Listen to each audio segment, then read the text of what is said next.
Syracuse, NY. Anna Short Harrington is buried in Oakwood Cemetery in Syracuse, gaining notoriety before her death in 1955 for portraying Aunt Jemima for Quaker Oats for 14 years. She moved to Nedrow, New York, in the 1920s from South Carolina. Harrington worked as a maid for a white family in the area and later as a cook for Syracuse University fraternities. It would have been a very primary occupation, particularly for African American women at that time, said Robert Searing, Curator of History at the Onondaga Historical Association, in whatever domestic servitude role, whether it be maid, house cleaner, a cook, that would definitely have been one of the primary avenues of employment for black women and also for black men. It would be one of the few areas where they could work in northern cities where segregation was obviously rampant. As the story goes, members of the Sioux fraternities loved Harrington's pancakes.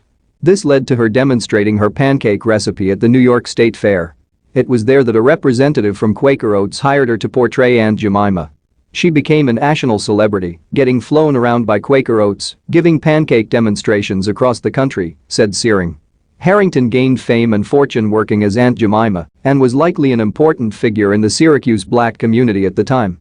Harrington owned a 22-room house on Monroe Avenue, which she operated as a boarding house.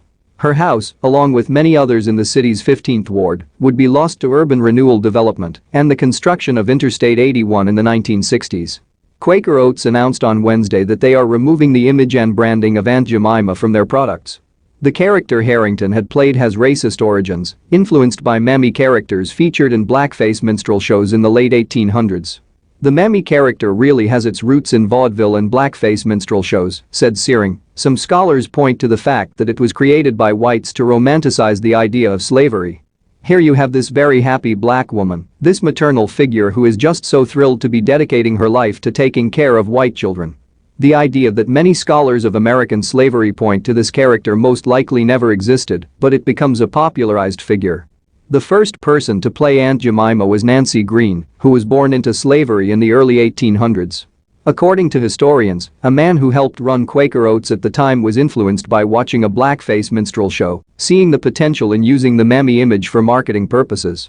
Quaker Oats began production of Aunt Jemima pancake mix in the 1880s. Green would then be hired to portray Aunt Jemima.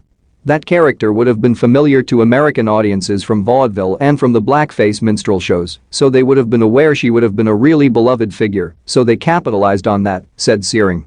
Part of Harrington's marketability in becoming Aunt Jemima, following Green's death, was that she had a southern accent as a native of South Carolina. Quaker Oats took advantage of that because it tied right in with the sort of original mammy character that Aunt Jemima was based on, said Searing. Reese Richardson is an associate professor of African American literature at Cornell University. In 2015, she wrote an op-ed in the New York Times detailing why images like Aunt Jemima need to be removed.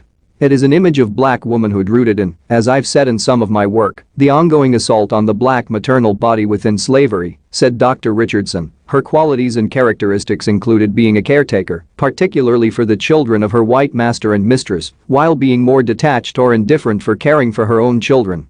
So, historically, this imagery is part of a nostalgic view of the Old South that romanticized slavery. Aunt Jemima is part of a larger debate surrounding the place of images and symbols that persist in our culture today, ranging from food brands to sports teams to statues of historical figures. It is important to understand the history and pain they can cause, according to Dr. Richardson. It's not about how we think about these images privately, as much as their public impact.